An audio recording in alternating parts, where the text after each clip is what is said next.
안녕하세요. 알면 건강해지는 정보입니다.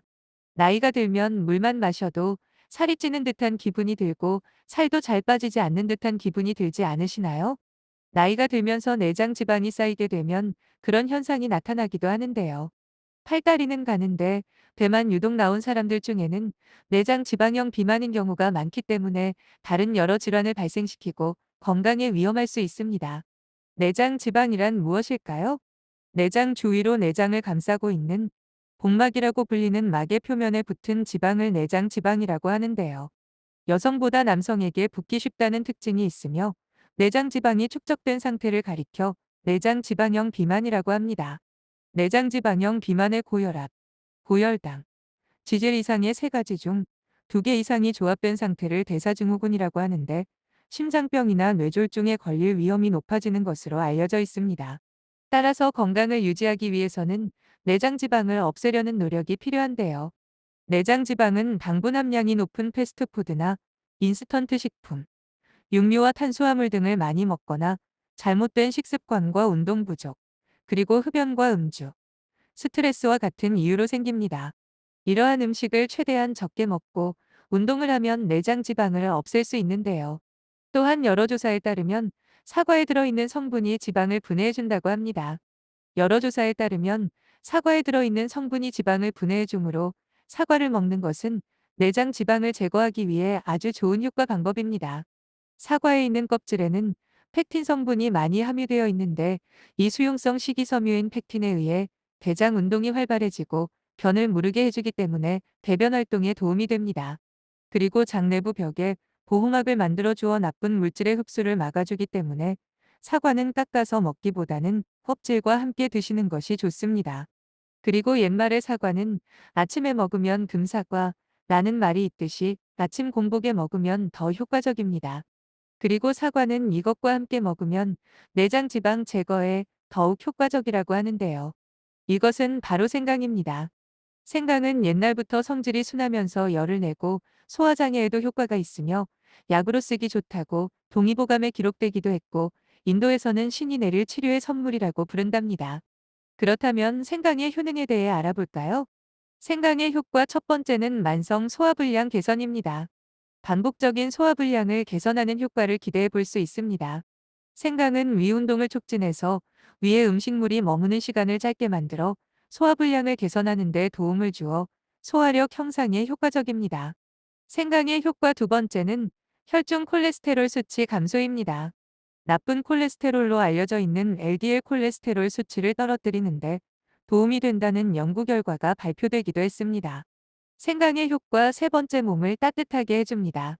생강의 성분 중 진저롤과 슈가올이라는 성분이 몸의 찬 기운을 없애는 역할을 해 몸을 따뜻하게 만들어줍니다. 생강의 효능 네 번째 다이어트입니다. 생강의 매운맛인 진저롤 성분을 가열하거나 건조하면 슈가올이라는 다른 매운맛 성분으로 바뀌는데 이 성분이 몸속을 따뜻하게 하여 내장 지방을 태우는 효과가 있습니다. 이렇게 좋은 재료인 사과와 생강을 어떻게 먹으면 좋을까요? 그것은 사과 발효액을 만들어 먹으면 좋은데요. 이렇게 하면 사과 맛과 생강향이 크게 어우러져서 어려움 없이 먹을 수 있습니다. 그럼 사과 발효액은 어떻게 만드는지 알아보도록 하겠습니다.